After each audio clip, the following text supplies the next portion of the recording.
most people's cognition about the future is pretty grim. There's not a lot of hope and optimism. So we really don't have the recipe for health and for being whole if we are living outside of these natural rhythms. It just feels like it's slowing the damage down versus what is the mechanism to create healing, regeneration of our health and of our planet. Do you think that can happen? I do.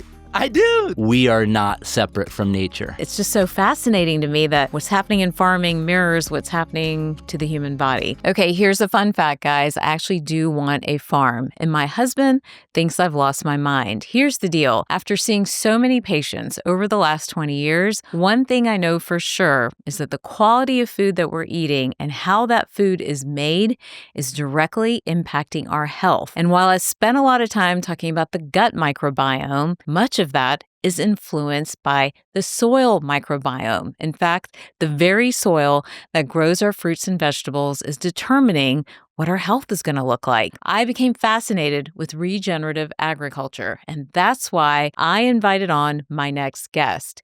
Please meet Ryland Engelhart, who co-founded the nonprofit organization Kiss the Ground. He was the catalyst producer of the Kiss the Ground film released on Netflix, which has been seen by over 10 million people, and the EP of the award-winning sequel, Common Ground. Ryland has been a leader in the health and wellness space for almost 20 years. He helped pioneer and manage the nationally recognized plant-based restaurant chains Café Gratitude and Gracias Madre, which I love, by the way. He was co-creator of the transformational documentary film May I Be Frank, and has been a leader and advocate in this space. He is a dedicated husband and father of 2 young boys, and now lives on a 200-acre regenerative ranch in Hill Country, Texas, called Sovereignty Ranch, where he is learning to practice exactly what he preaches. Please join me in welcoming Ryland to the show. All right, I am buzzing with excitement. And I know I say that a lot because I'm so passionate about our field and what we do. Mm-hmm. But Ryland, I'm so thrilled to have you on the show. I don't know if you remember, but I think it was COVID. I don't have the year exactly in my mind, but I think it was sort of around COVID time or maybe right before, where you and I actually did an Instagram Live, and we were talking about soil and regenerative agriculture. And just to give you a little bit of context, the reason that I'm so passionate about this topic is because day in and day out, I've been doing holistic and integrative medicine for 20 years. And what we see in the exam room winds its way all the way back to what we eat and how that food is produced and how it's grown. We know the microbiome is not the same as it was 50 years ago, all the gut bacteria. We know that part of that, we can blame stress and blue light and 1,000 other things, but a big part of that is soil and soil health. And when I pull back, I was even joking with my husband. I was like, I want to farm because I want to go tinker and play with the soil and see what happens to properties of crops, when you change soil quality and soil microbiome, but I was like, there's no one better to talk about this than you, so thank you for being on the show. I'm so excited for you, to be here and to share your wisdom and expertise, but just give our viewers and listeners a little bit of context. Like, how did you fall into this space? What's your backstory? And we'll go from there. Amazing. Thank you. Yeah. Thanks for the invitation to be here. And, really it's, I think, going back to my childhood, and I grew up on a 20-acre farm in upstate New York, in Ithaca, New York.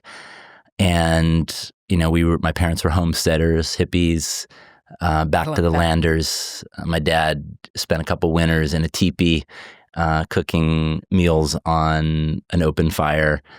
I was born by a midwife in Lincoln, Vermont. You were the original, you guys were the originals probably, right? That's how the movement probably even started, is with the originals.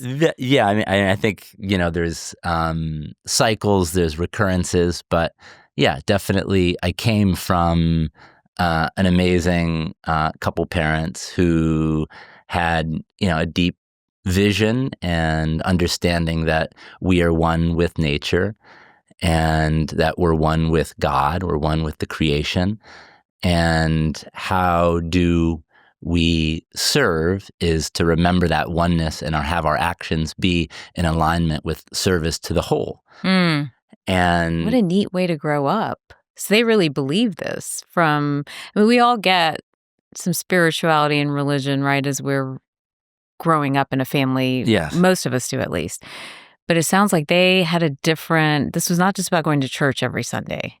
No, in fact, we didn't. I didn't have that experience very much at all. We'd go maybe when we go to our grandparents for Easter and for Christmas, maybe we'd go to a service like that. But really, this was more. My parents were definitely seekers. They were into meditation, studying esoteric religions, psychedelics.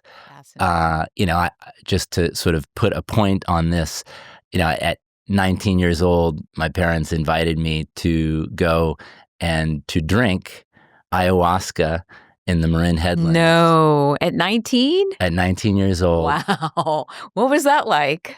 Yeah. So, and some people might not even be familiar with what that is. Maybe describe that for a second.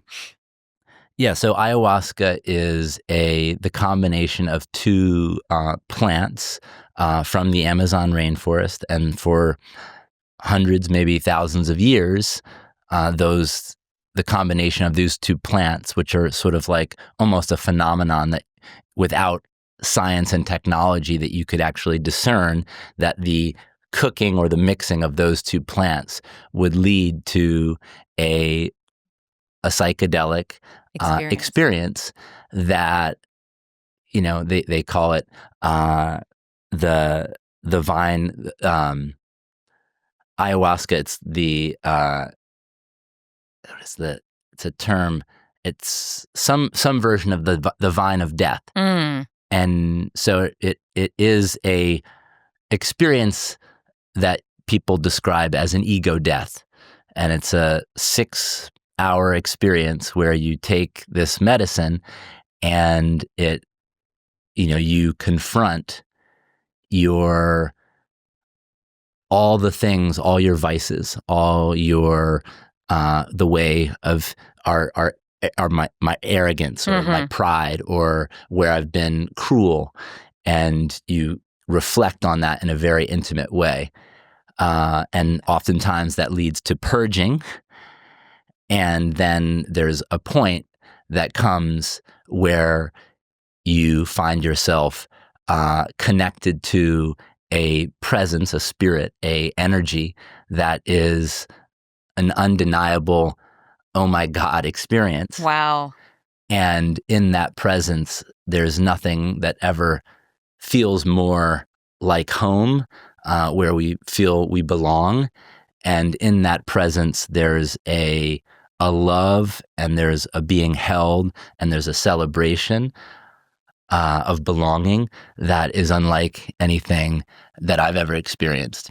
This is something that I have never personally experienced, but I've listened to so many stories about people that have, done this, and it's been transformative. And for many people with mental health issues and, a lot of like deep-seated trauma, it's been something that's helped them to move the needle forward. What did it do for you? You're 19. Have you done it again since?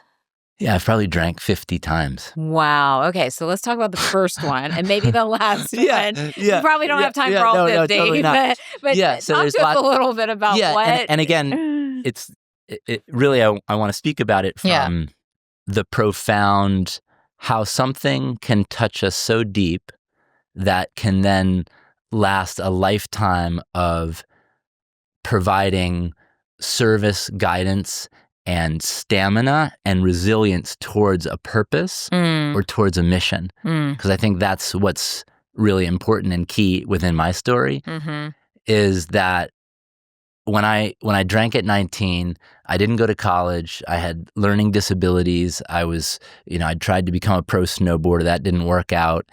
I was sort of grasping for where I found belonging, where I could make a difference. And on one hand, I was a dreamer. I always knew that I somehow could participate in making the world a better place, changing the world for the better, and that, love was the way to do that. And how do we be an expression of love in the world? And, how does that actualize? How does that become action? And so there was these big aspirations, and then this also fear and not sure So how to place it. And I was living in San Francisco, working at a .com place, sort of chasing the technology dream of the early .com times.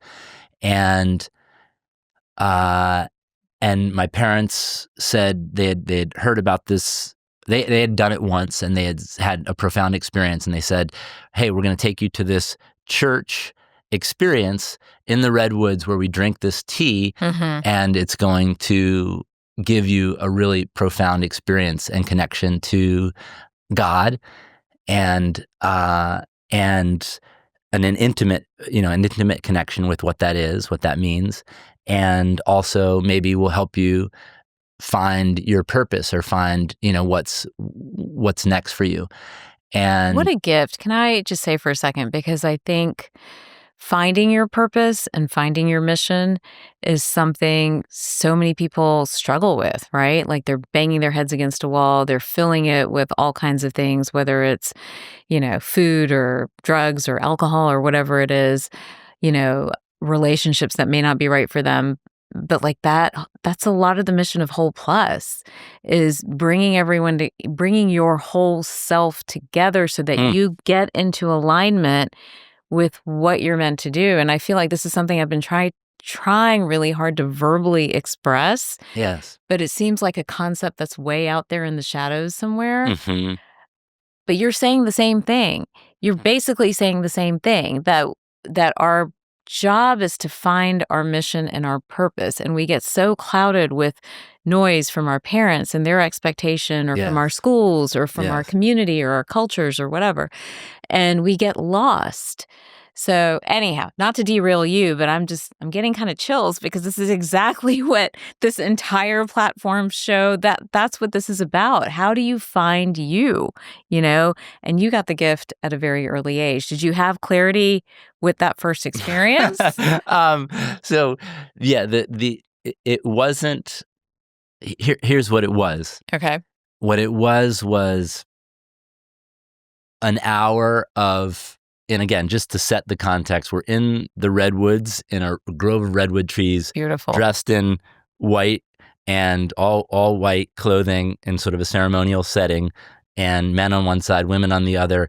And we have Portuguese hymns, and we're singing these hymns out of these hymn books.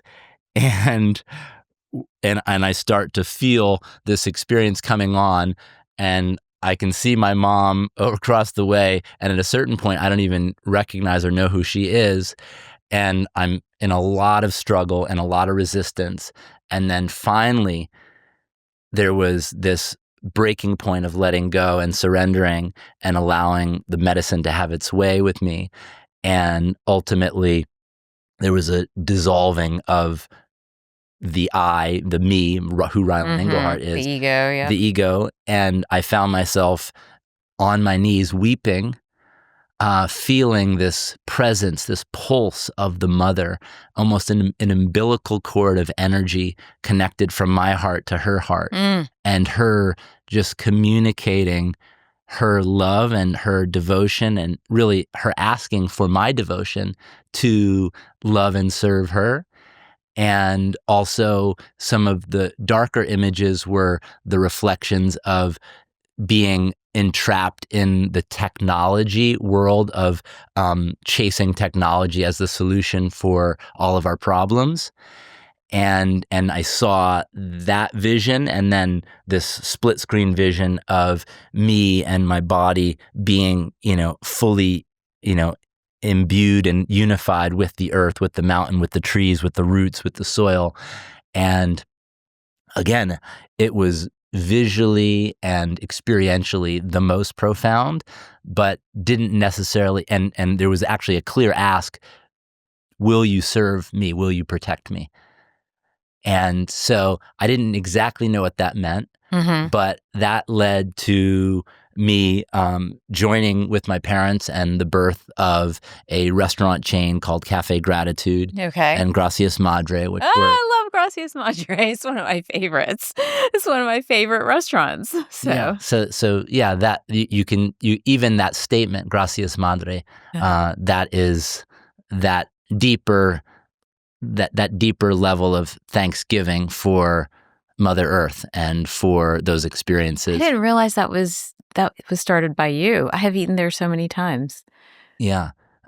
So that was my dad and stepmom and me and my brother, and we had a chapter in the Bay Area where we developed and opened 7 restaurants there, and then we had another partner and we opened in LA in 2011 and had a huge boom of the plant-based whole foods revolution that happened in 2011 for a decade later.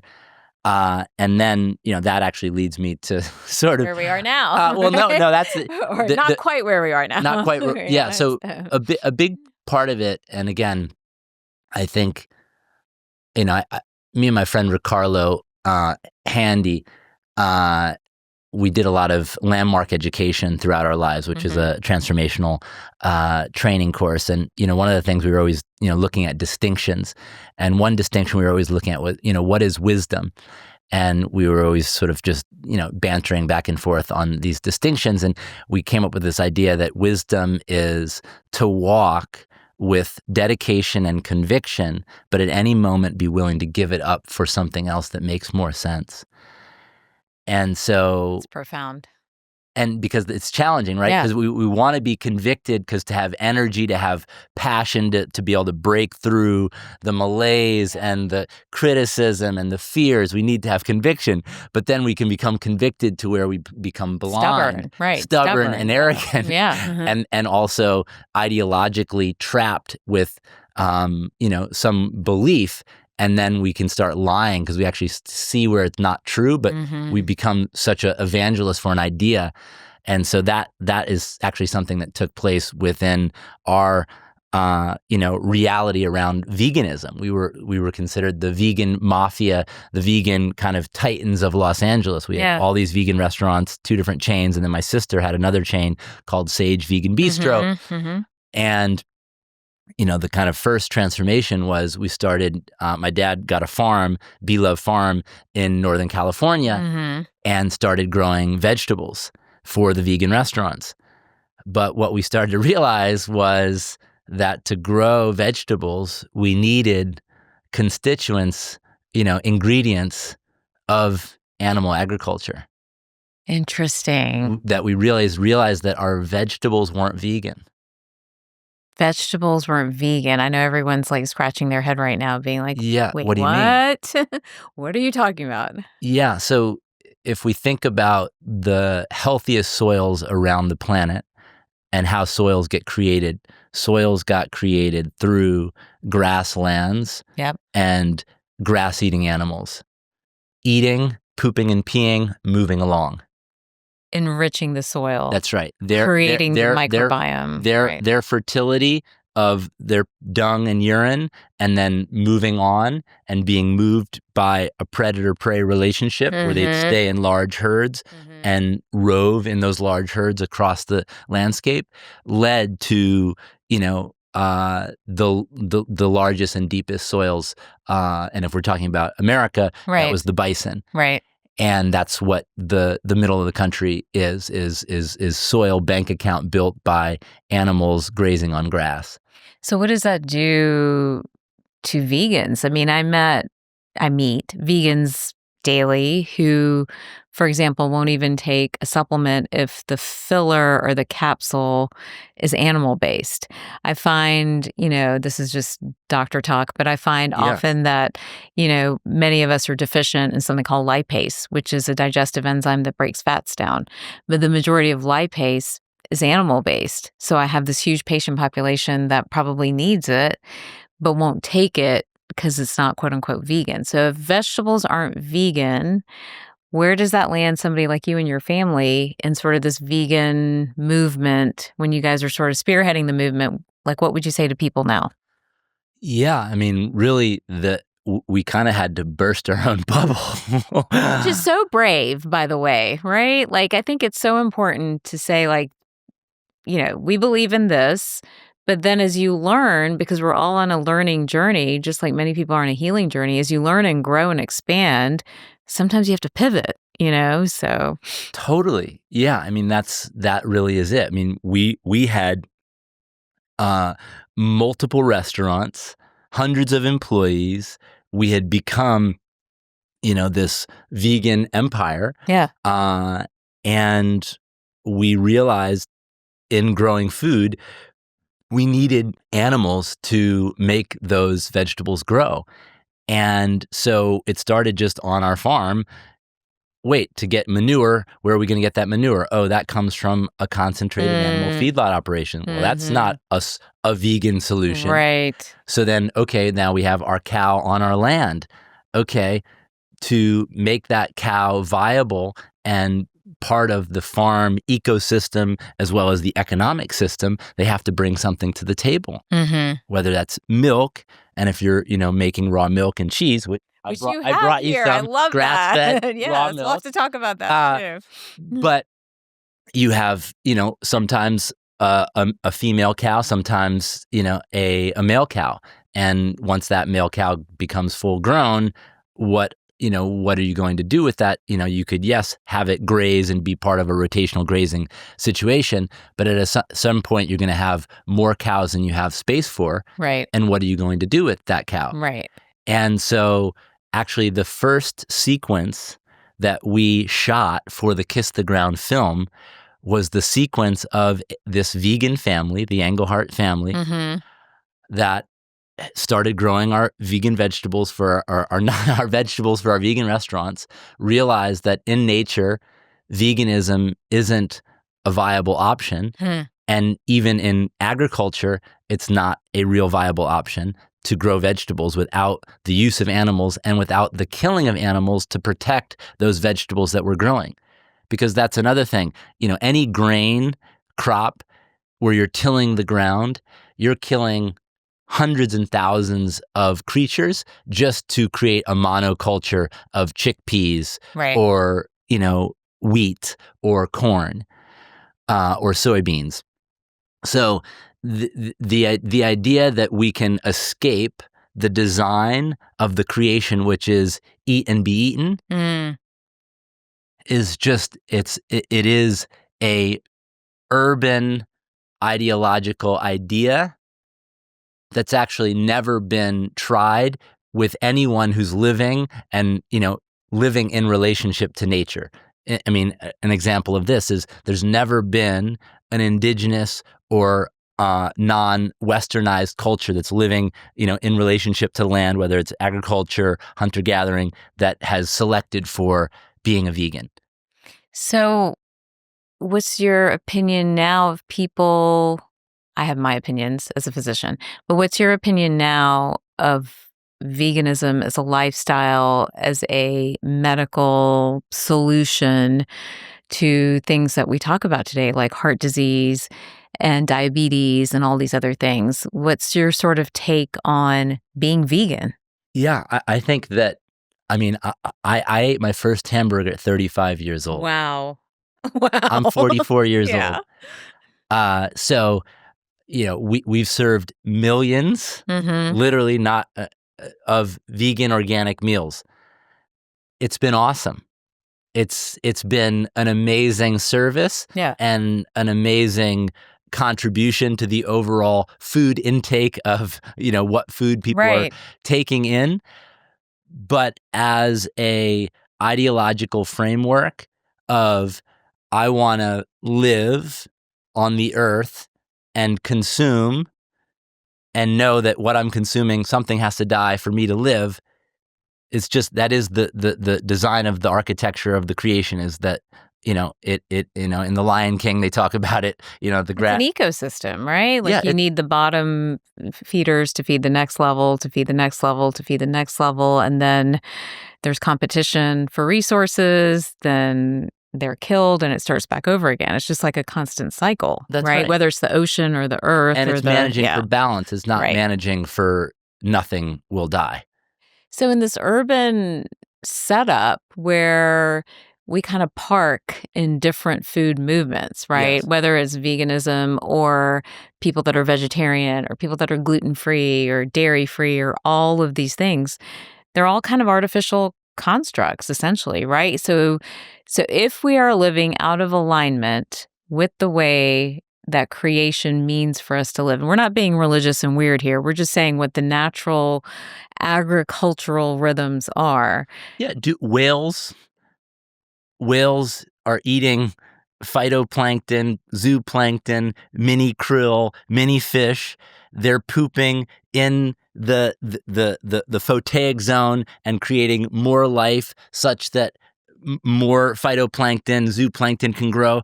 They are playing a role in an overall ecosystem of health. And yes, they eat and kill things when they eat because that's the way that the creation works. So we really don't have the recipe for health and for being whole if we are living outside of these natural rhythms, regardless of which fad you choose, right? There are a million different fads and things out there. But I think that idea of living out of balance is what creates disease. Which is very interesting. And again, this is not some scientific proven hypothesis, but as I've become a studier and student of soil ecosystems and regenerative agriculture and how do we regenerate the earth, it's interesting. We all talk about, we know that monoculture is not a good thing. Monoculture agriculture is, one thing, one crop over soil, hundreds of acres or, and nature doesn't like monoculture. It likes diversity. There's resilience, there's health and diversity. And then we also, in the Green Revolution, we actually separated animals from plants. We put animals in barns and we put plants on hundreds of thousands of acres in just one different, corn, soy, wheat. And we decoupled those two things. And to decouple those two things, what do you think we had to do? We had to invent and create huge amounts of synthetic chemistry, fertilizers, pesticides, insecticides, because when you took those plants and animals in an ecosystem, which are inherently tied and they need each other for health, when you separated those, you needed to continuously strengthen this with artificial, antibiotics, all propping up the CAFO sick care. You also had to prop up the plant sick monoculture with more and more synthetics to uphold it. Sounds like you're almost talking about the human body. Which is so that's a wild. And then to bring back the vegan thing, I never even realized this until I had this kind of revelation maybe 6 months ago, because there's a piece of art that has the two versions of monoculture agriculture and regenerative agriculture, and it has plants, animals, this huge diversity, and you have thriving and you have totally destroyed and being eroded and looking like a dead zone. And I thought, oh wow, there's a parallel between this idea of veganism with this monoculture. We just want plants only, plant-based. It's plant-based. That makes it natural, that makes it more whole, that makes it more connected to saving the plant. But no, it's another sort of human construct of trying to separate nature. Which doesn't work. I mean, what is happening in farming and food manufacturing sounds almost exactly like the approach to the human body. We have a million specialists. We have a lot of propping up of sick care. We have sort of a monoculture when it comes to how we eat or what we eat or how we live, right? We have a lack of diversity in our microbiomes. We live in sterilized environments. We live in sterilized environments, and we're finding it simply doesn't work. It doesn't work long term. And it's really about going back to balance, like these ideas of balance and mixing and mingling and all these other ideas. And even when it comes to medicine, I think the failure of medicine, and I know we'll talk about some of your involvement with where medicine is headed, but like I think even the failure of medicine is that same approach. Like you're going to do all these very highly specialized things for all these different lists of problems and symptoms and complaints, but you're not going to pull back and try to understand how they all come together. And it's just so fascinating to me that what's happening in farming mirrors what's happening to the human body. All right. So, it is just to put a period on that, or to put an emphasis on that, we always are trying to remember that we are not separate from nature. Right. And we have that as a big kind of mental construct idea.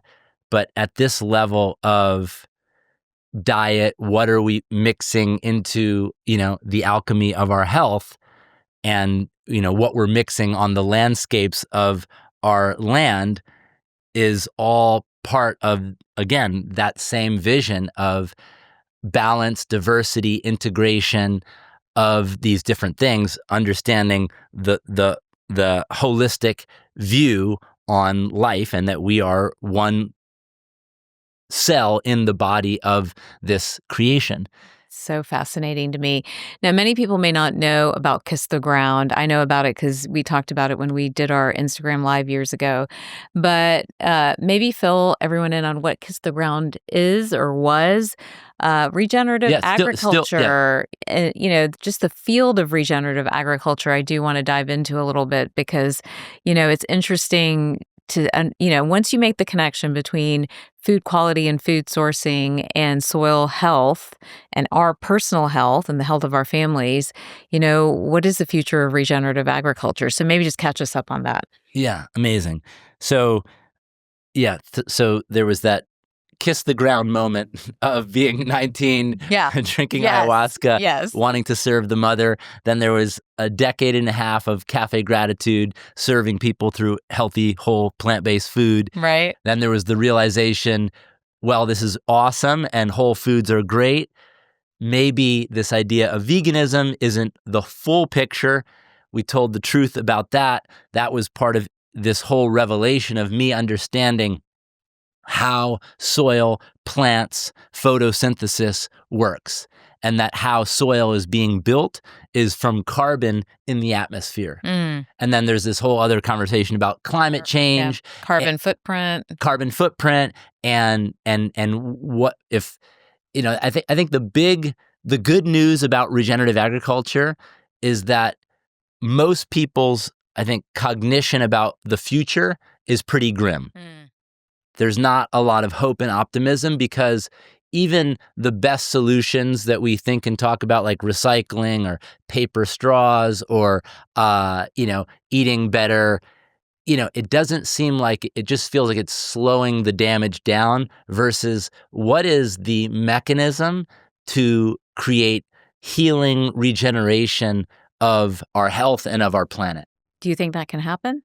I do. Okay. That's the good news. That's the ministry that was been put on my heart. And that was this awakening moment, 15 years after that ayahuasca experience, being in New Zealand, seeing a guy speak about climate, soil, regenerative agriculture, restoring the health to our food, by pulling carbon out of the atmosphere. By every plant is actually a straw sipping carbon. And if we can keep that soil in the ground by not tilling the ground, by having a diversity of crops, by not using chemicals that kill that bacteria, by allowing that bacteria to grow, making the nutrients much more available for the plants, which then make the plants resilient to pests so you don't have to use pesticides. It was just this, oh my God, moment of seeing a system, an organizational principle that led to a better, more beautiful future.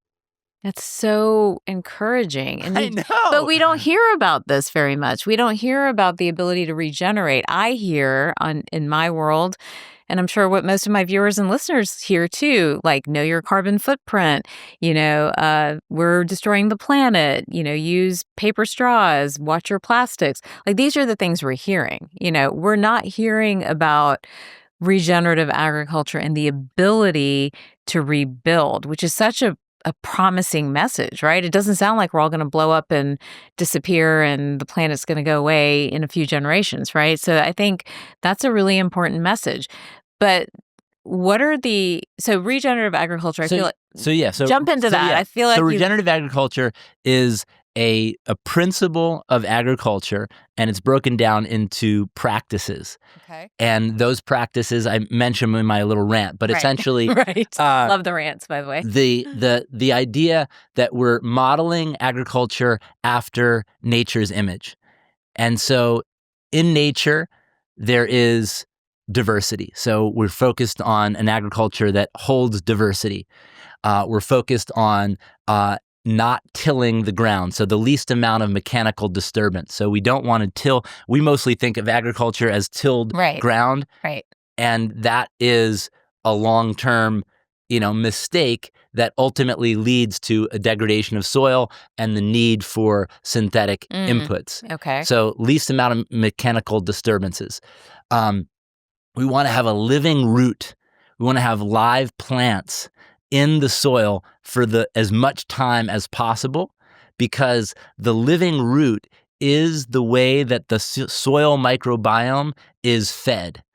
So what's a living root? Give me an example. So these plants, they have a root that is in the soil, and the sun, if they were outside, they're taking in the sunlight, empowers them to drive photosynthesis.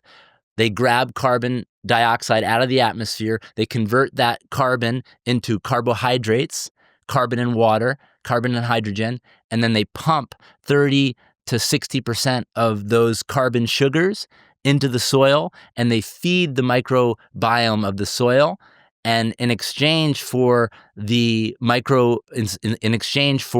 plant gives the microbiome or the microorganisms sugar, and the microorganisms break down minerals and give that back to the plant. And that is the symbiotic relationship of soil, plants, roots, and microorganisms that is essential for regenerative agriculture. We need a living root feeding the soil microbiome.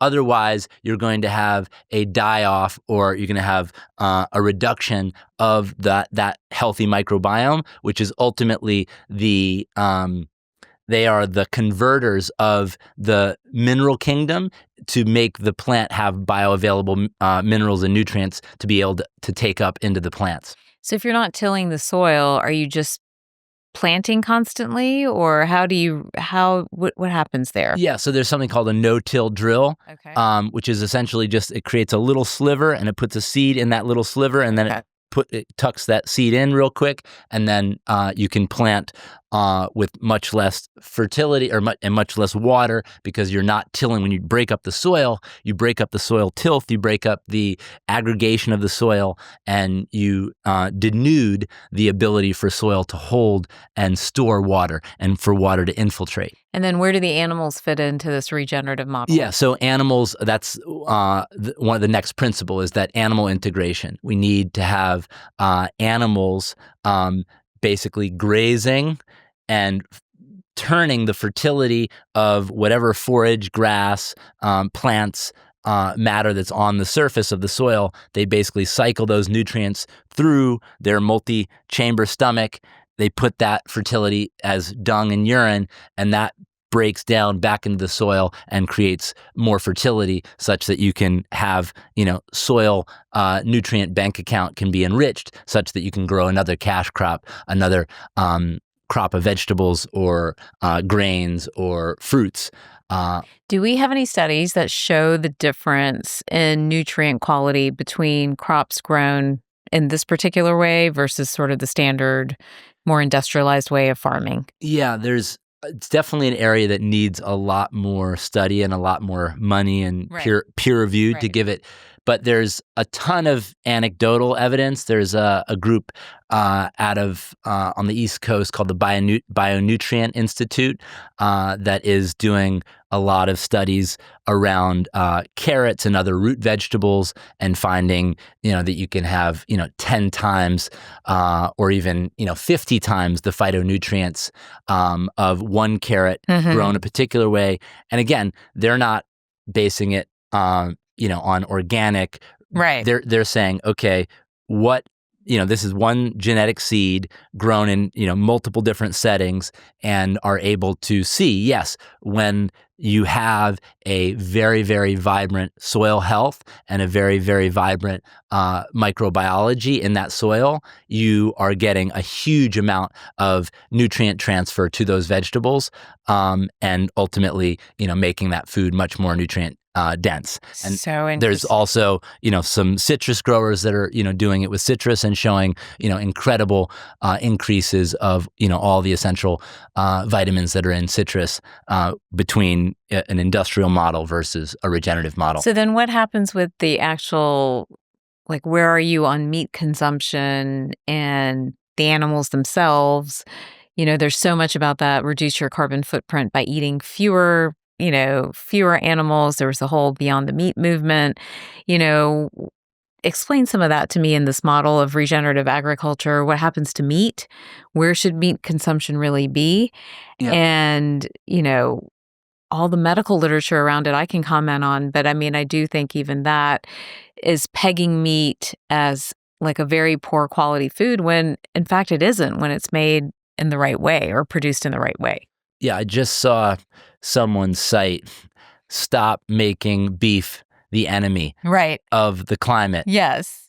8% of emissions come from animal agriculture. 13 or 23% comes from rice production. Oh, wow. Yeah. We don't hear about that. No. We never hear about that. So here's what I'll say. 80 to 90% of the meat that we're consuming is grown in pretty, poor conditions. Poor conditions. Just say it. Yeah. It's like ridiculous. I would say something to know is that, beef, for the first year of life, beef mostly is going to be grazing on grass, no matter what, even if it's going to be. The problem is beef being finished is mostly being finished. 90+% of beef in this country is being finished in CAFOs, concentrated animal feedlot operations, being fed really poor quality feed, lots of glyphosate residues, lots of injections, lots of pharmaceuticals, and lots of antibiotics that are directly going into us.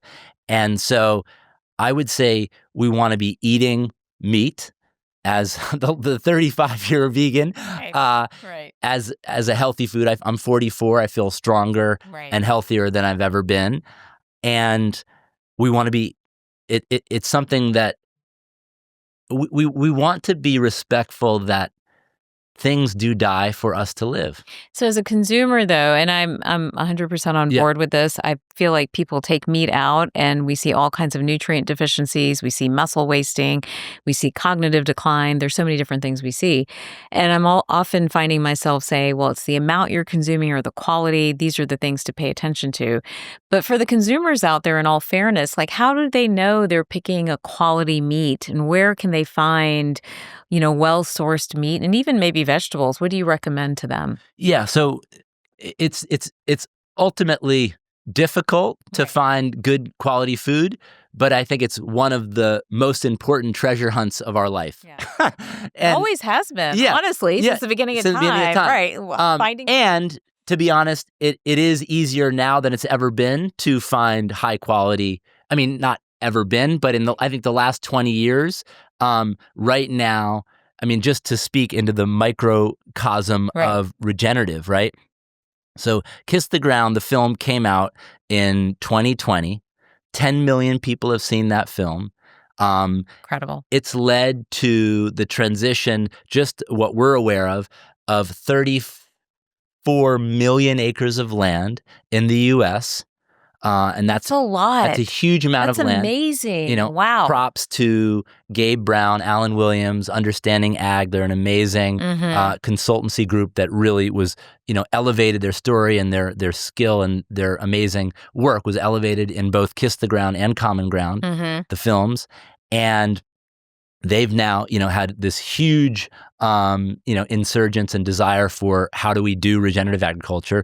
Clearly, it's happening. 34 million acres of land, and just to put that in context, that's 4 to 5% of what organic ag land is in this country. So, wow. Okay. So it's taken 40 or 50 years for the organics movement to get 1% of the acreage in the U.S. for agriculture to be in organic, which again, I love organic. Right, I'm a huge organics fan. If I can purchase organic, I do. Right.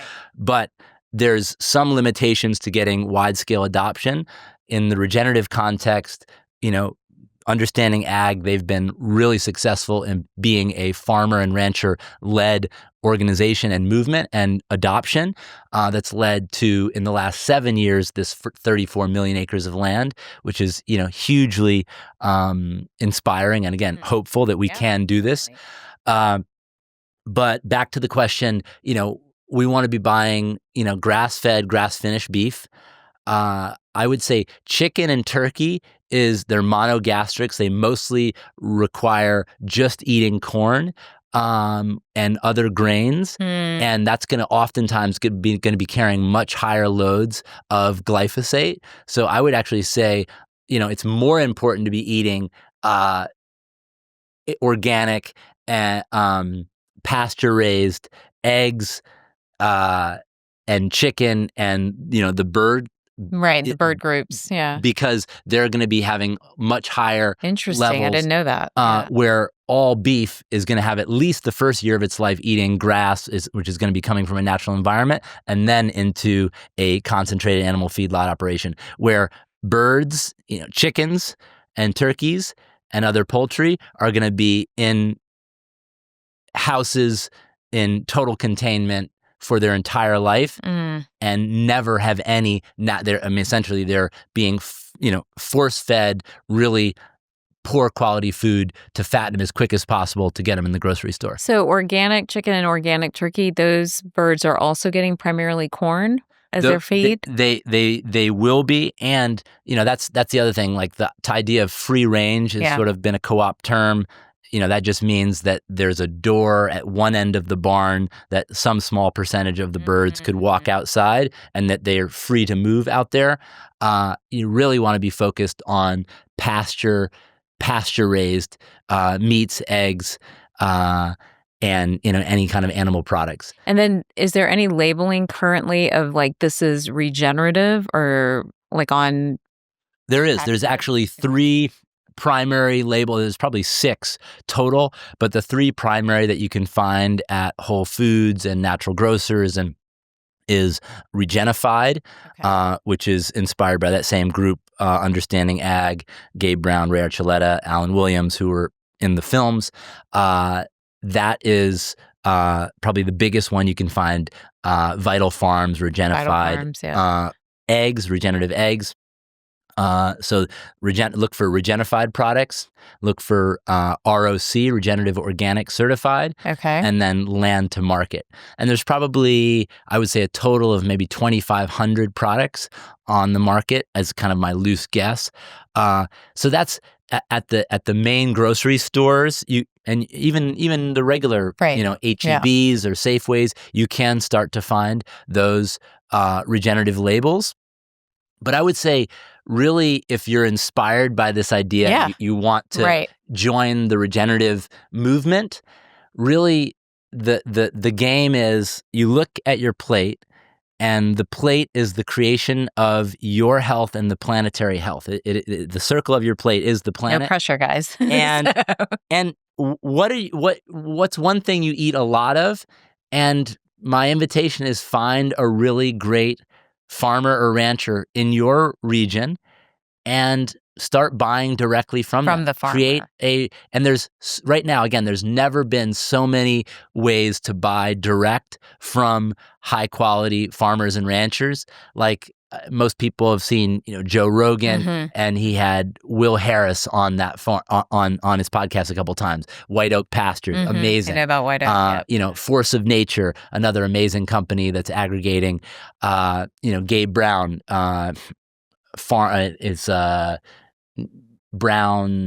Gabe Brown's farm. You can also find.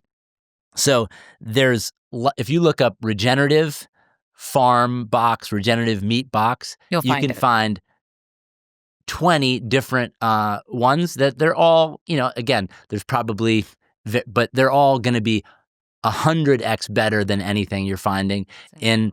And that actually is the paradigm of having small quality regenerative producers to thrive and succeed, is buying direct from them. Because for them to wholesale and then to sell into larger and larger markets and into the commodities, there's a much littler chance for them to be able to financially make it.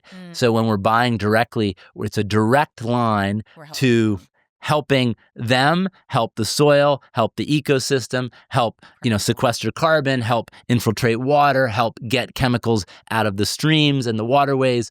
So it really is a very, very powerful, direct way to get connected to, again, and then by osmosis and by, placebo and by reality, you're taking in food that comes from a regenerative system that is regenerating soil, that's enlivening the microbiome of that soil, which is infiltrating more nutrient density into that food, and then you're getting to receive that medicinal quality food. It's amazing. And it's amazing that we have the choice nowadays. I know we didn't have it before. You mentioned 34 million acres have been transformed into regenerative land or regenerative farming. I'm just curious, just for context, how many acres of farmland do we have? Maybe in America? Is this in America, or are you talking globally? No, that's in the U.S. In the U.S., okay. Yeah, the total number. It's a number I should have on the top of my head. Just curious, for context. So let's see if that's about 5%. So if 34 million is 5%. Math time. Okay. So about 100, probably about a. Yeah, I think it's probably 200 billion. 200 million. About 200 million. Yeah. Yeah. Again. And where is most of our farmland? Is it mainly Midwest, or is it all throughout the country? Yeah, I mean, the big acres are in the middle of the country. Obviously, there's lots of little farms along the coast, and there's farms, everywhere. But the big acres, the big 5,000, 10,000, 50,000 acres of land are in the middle Midwest of the country. One other, I just want to. It's a key point to kind of bring some validity. There's a friend of mine named Rick Clark, who is a farmer out of Indiana, and he's growing 7,000 acres. He's growing on 7,000 acres, and he's done a regenerative organic model of agriculture using the no-till, using a roller crimper, not using any kind of glyphosate to burn down his crops, and no seed treatments, no GMOs. And with his model, he aggregated an estimate that he's saving $2 million a year by not using those synthetic inputs. And depending on the biology and the health of his soil to grow a crop. And so if you took that model and you scaled it to the majority of the grain farmers about his size across the country, each one of those farmers could be saving $1 million a year. Wow. Which is serious money. Right. And you could invest about $180 billion back into rural America through those savings that each one of those farmers would be having based on adopting. Incredible. Well, how does a conventional farmer feel about regenerative agriculture? Is it a hard sell? Is it difficult to get them to cross over? Are they resistant? Do they see less profits? Like, kind of what's their take on that? The barrier. Yeah. And obviously there's so many different kinds of farmers, so many different crops. I know we're generalizing. It's hard to generalize in a clear way. But I would say there's a few different. There's a cultural barrier, being that I've been doing it this way. Right. These are my tools. This is what works. And don't try to take my tools away from me. Farmers, it's hard enough to do what farmers are doing. And they're doing, God's work. They're doing some of the most important work to sustain life. And they've just been trained that this is the model and the way to do it. And they're getting results. I think where people are open to doing it a new way is if they're seeing their results wane, or they're hitting a wall. And really, the farmer practitioners, Gabe Brown, Alan Williams, who come from Understanding Ag, that group that's transitioned 34 million acres. When people are they are looking for something to change. They need a change because they're not making it in the current paradigm. So it's again back to the parallels between people changing their health practices. Right. Lifestyle is not easy to change. Right. It's easier to take a pill. It's easier to continue to have your Coke and your fries and your seed oils and your processed Twinkies. It's just familiar. Right. And until you're in crisis, it's not a motivating factor to make that change. Is farming a realistic profession for our younger generations? Is it can it be a way of life to regenerate the planet and a sustainable way of life for them? Yeah, the answer is yes, and it's definitely not a slam dunk easy. Right. It's definitely not. It requires a lot of work. Right. And it requires a lot of complexity, and it requires having to have many different kinds of skill sets, because you're managing animals, plants, weather, books, and you're business. You're not a specialist. You're need to be you're a generalist, right? You need mechanical abilities. You need a lot of common sense. So there's a huge and as someone who was a total urbanite from California, who moved my whole life, moved my family, and am exploring the idea of living on land, being a homesteader, and developing a regenerative farm and ranch, it's definitely difficult and definitely a very, very complex choice to choose as a lifestyle. And for me, it is the thing, again, back to this, what is guiding my passion, having this purpose. Right. I can, on paper, does it look good? I was like, oh, this is no, it doesn't look good on paper, but does it feel like the right thing to do? Is it the mission that's put on my heart? Is it a big foolish project? That's my consultant company is called Big Foolish Project. Start a Big Foolish Project. It doesn't on some level it doesn't make sense, but the heart, it's okay. And the vision is compelling me to, yes, there's faith. There is a requirement of faith to go in this direction, and there's inspiration to go in this direction, but it's definitely not an easy, safe path. I think the greatest movements and the greatest change and the greatest innovators have been led by that vision, which to the human eye sometimes does not make sense. It sits very deeply within folks, and I can see it in you. And I think you've started a movement. You've started this movement around regenerative agriculture. You're spreading it. You're living it. Talk to us a little bit, though, about how you're living it, because I know now you are on a 200-acre ranch, right? Sovereignty Ranch is the name, I believe. Tell us about it. What's that like? How long have you been there after moving from California?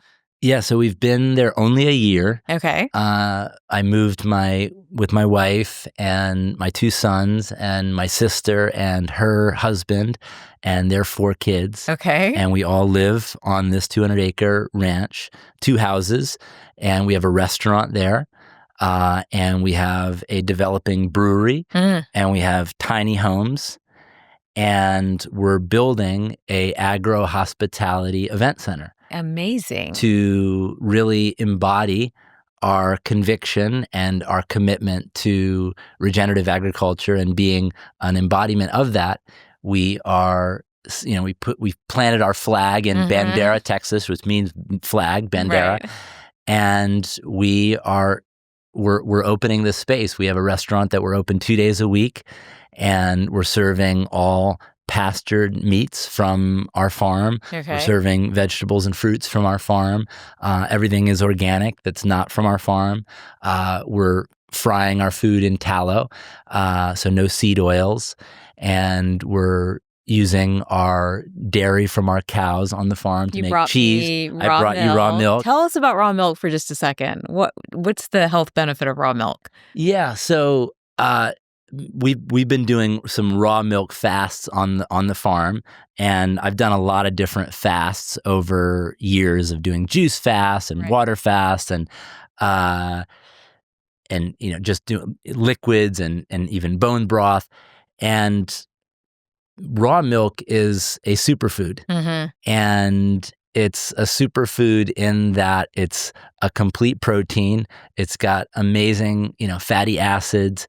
It's got a lot of biological life, a lot of good bacteria, enzymes, and one thing that becomes a pretty clear point is that if you feed a baby cow pasteurized milk, the cow dies. Why is that? It's a good question. Like what the nutrient profile of that milk that is designed to bring vitality and health to that early stage of that animal is somehow broken within that pasteurization process. And so, but we feed it to all our humans. We're all dead. Well, again, there's still nutrient value there, right? But this is a far superior. And again, it goes back to why did it become pasteurized?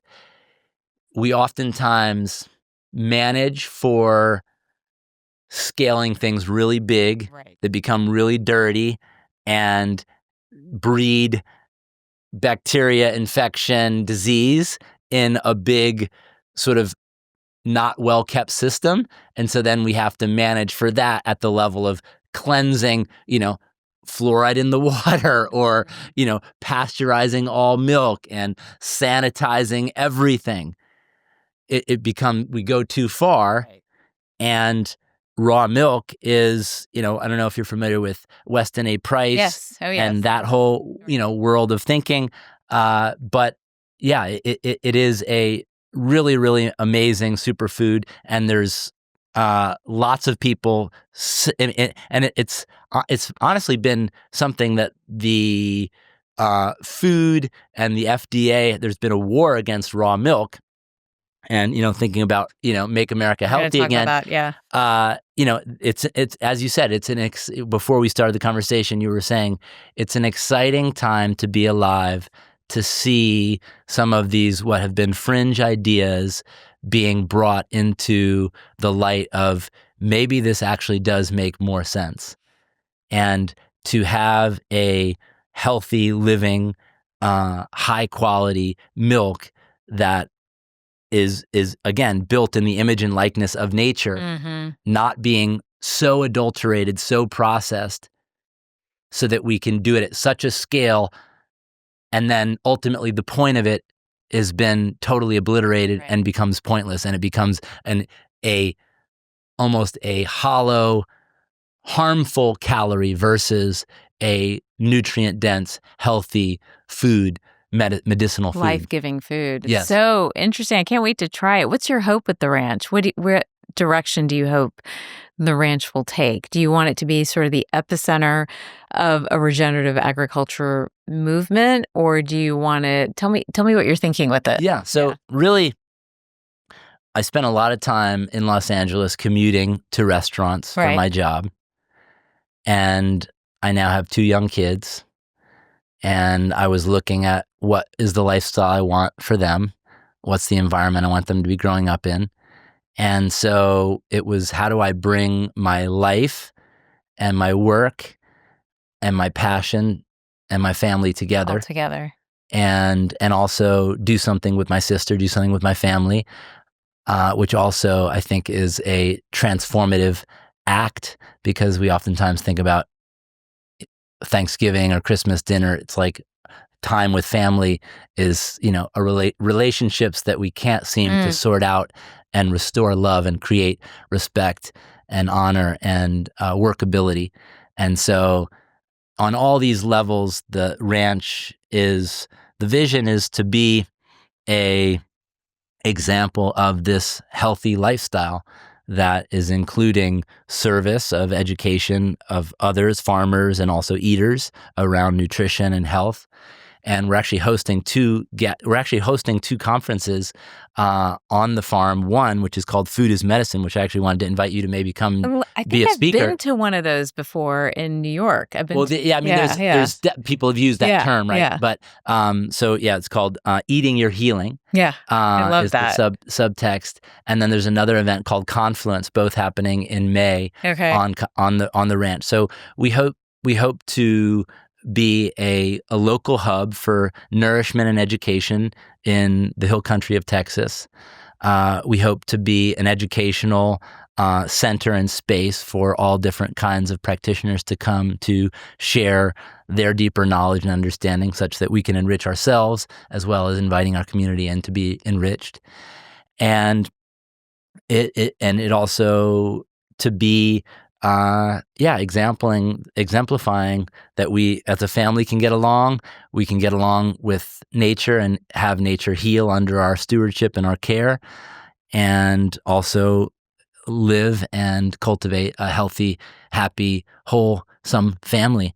Oh, I love that. I love that you got the whole in there. Yeah. As we're sitting here, though, you mentioned Make America Healthy again. You mentioned having been with Bobby Kennedy and some of his early efforts. Where are you with what's happening kind of in our political landscape, in our health landscape right now? For somebody like me, we were talking about this, I've had to navigate gently, delicately. I don't know what the best term is, kept my mouth shut in certain situations, opened it in others. And it's been an interesting time to watch everybody start to get uncomfortable and really start, for many of us, now we're finally allowed to have these conversations to really dig into, what's happening with medicine, what's happening with our pharmaceuticals, what's happening with vaccines. Like, let's talk about it. Let's stop being afraid to have a conversation around it or being censored the minute we open our mouth. So, I too have been watching, the Make America Healthy Again sort of movement, from over here, because I honestly was surprised that it's even gaining ground or traction. And I think it's such an exciting time. Where do you fit into that? What are you hoping for as you watch, this movement start to really get some wings and take off? Yeah, it's exciting. It is exciting. I had met Bobby Kennedy maybe 5 years ago through a mutual friend. We had some conversations, some affinity for, he was appreciative of the work we were doing with Kiss the Ground and soil regenerative agriculture, advocacy and education. I had known his work with Waterkeepers Alliance. During COVID, he was the most bold, brave human being really be destroyed in the public eye as far as questioning, what was happening. Was the vaccination safe and effective? Was it necessary? Was the different? And I moved out of the city at that time, moved to Ventura County outside, and I became quite estranged from what was happening in California and the sort of groupthink, which was definitely connected to the liberal left ideological idea of, you didn't love people, you didn't care about community if you didn't want to get the vaccination. And I definitely was because I was running an organization, nonprofit, I couldn't get that involved in politics. Right. And then when I saw Bobby Kennedy stick his neck out and start running originally as a Democrat, I watched his first campaign video, and I was sitting on the toilet and I was weeping, crying, and my heart got touched. And I thought, wow, this is, I see this happening. And actually a psychic once told me that my job in life is to point at things and grow movements behind those things I point at. And so I said that a psychic once told me that, and that I'm pointing at Bobby Kennedy for president. And then it became very clear within my organization and my business affiliations that it was not okay to speak about politics and to endorse a candidate. And so I kind of went underground for a year of just sort of observing from the sidelines and helping out here and there where I could, making a couple recommendations around regenerative agriculture and how that could be really good for his platform. And then I had an opportunity to sit in a sweat lodge with Bobby and a bunch of other people who were around him and working on the campaign and supporting. And I just heard this sort of whisper on my heart that we wouldn't be where we are today unless we had champions behind us. And we have an opportunity to champion this vision of making America healthy again. And it's definitely going to be inconvenient, and it's going to be risky, and it's going to require sticking our necks out. And I just felt like that was the prayer in my heart. And I said, I was going to do that. I declared that in the sweat lodge after kind of feeling insecure to say anything. And that next week, I got in touch with my organization and said, I want to transition out, and I want to be able to be free to express myself wholeheartedly and openly about supporting him. And I think that the biggest impact that I can have is supporting the growth of his vision, and as it relates to human health and regenerative agriculture. And that definitely came with some rocky roads. I'm sure, yeah. And it led to me after some rocky roads, gracefully departing head high with total admiration of the organization that I co-founded, Kiss the Ground. And I did some work with the campaign as a surrogate for Bobby, speaking at a couple of events and working on his finance committee and being a regenerative agriculture advocate, to support his campaign. And, that's led to this now moment. I got to be present for the Maha Ball in DC and the inauguration. And amazing. That was an amazing experience. I went to DC for the first time, and I got to be there on MLK Day on the inauguration. And I traveled around the mall and had moments of, weeping and being moved by the experiment of America. And we're such an incredible country. And I think the minute our collective ability to speak gets taken away and to have differing viewpoints and to have creative ways of thinking, whether it's about farming, whether it's about medicine, whether it's about law, raising a family, whatever it may be, that will be our undoing. And I think, what has made us great, if we're going to talk about what makes America great, is the diversity of thought, which has been kind of truncated over the last 30 years or so, I would say. Like you have to walk between these two lines, and if you don't, you're either a quack or not credentialed or not scientific, or like all the things everybody has heard over the years. So I think I'm with you in being super excited for like this new dawn of creativity to emerge, where we think a little bit differently about farming, health, medicine, what it means to have a family, what it means to be whole, all of these different ideas. And I think I'm with you in this mission of wanting to heal, and Yes. wanting to heal, not just, we're always on a journey, and even my personal journey, we're always trying to be better, but like wanting to heal the planet as like, Pollyanna as that sounds, I too feel that. Like Yeah. we're on a mission to heal, That's right. and however we can do it through our different, lenses, at the end of the day, when we come together, it becomes incredibly powerful. So I am so excited to watch you and see what you do next. And if people are wanting to learn about your work, what's a good place for them to go to maybe just get educated and learn more about what you're up to? Yeah. So, people can check out sovereigntyranch.com. You can check out my consulting company page is called bigfoolishproject.com. I like that. And really that comes down to, as you said, I've always had the audacity to know that I can somehow make a difference and change the world.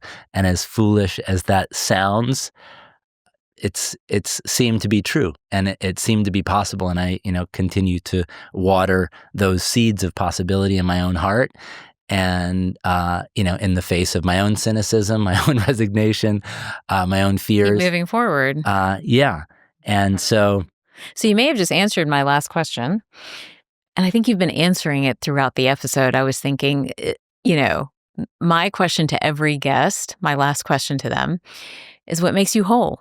And I've heard you say it multiple times throughout our time together today, but I'm curious as to how you would end it. Yeah. So what makes me whole is when I am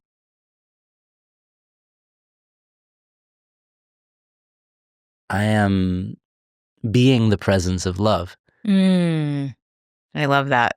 When I'm present and my objective is how can I serve? How can I contribute? How can I make a difference? And I'm not thinking about what's in it for me. I think that's such an important lesson for all of us. As somebody who is also very mission driven, it's very easy to get lost. And I think that we try to strategize and, plan. But I think the key to not getting lost is to remember that we are here to love and to experience love and to love the planet and to love one another. And as long as we kind of have that in our framework, we won't get lost. And I think I'm just as guilty of maybe getting lost in the logistics of things and not always remembering that that's the center and that's the focal point. So thank you for reminding me of where I need to be landing in those moments when I'm like, what am I doing? Where am I going? What's happening? So thank you. And thank you for being an incredible guest. I love this. I knew I would love this episode, but this has been amazing. So thank you so much for being on Whole Plus and coming onto the show. And I actually can't wait to come and visit the ranch someday. Yeah, thank you so much. And just was going to say, for looking forward to what's coming, I'm just launching a new organization called American Regenerative, Healing Soil and Health. And sounds like you're speaking my language. And it really is, taking and stepping into the opportunity of this Maha moment, this Maha American climate, and seeing that there is an opportunity to maybe do some things drastically or very different, and helping be a catalyst and a facilitator for outside of the administration, but working alongside it. How can we move agricultural policy to support farmers, to support soil health, to support nutrient-dense food, so that we can have a bloom of health on the land, which leads to a bloom of human health when we're able to receive those nutrients, and that food is medicine. Well, obviously, this conversation will be continued since we are so in alignment. But thank you again for taking time out today to share with my listeners and viewers all that you have been up to, your history, your story, starting with that 19-year-old experience that you had with your parents. I think that it really just shows how this all comes together, how when we find alignment, how when we become whole, it turns into a purpose, into a mission that we can finally see. The timing is often not up to us, but we can finally see it unravel and unfold before our eyes. And I think at the end of the day, we want to leave a legacy. And I know for me and for so many people that I talk to, being able to look back and say, I played a role in bringing us all to a place of healing and health and happiness. I think that's just such gratifying work. So thank you again for being here. Absolutely. My pleasure. And thanks for the invitation. And, as I said, we have the two events, the Confluence, May 8th through the 12th, and then 16th through the 18th, Food is Medicine. And I'd love to extend an invitation to your audience. Everyone, right? So yeah, check out Sovereignty Ranch events, the Confluence, and Food is Medicine. And I'd also love to invite you as potentially a speaker for Food is Medicine. I'm game. I love it. Well, thanks again. Yeah, thank you. Thank you so much for listening and watching today's episode of Whole Plus. Be sure to share this episode with your friends and family. And if you haven't already, please take a moment to subscribe to this podcast on YouTube or click the follow button on Apple, Spotify, or wherever it is that you get your podcasts. And don't forget to follow me on all social channels at Dr. Taz MD. Until next time, stay healthy and stay whole.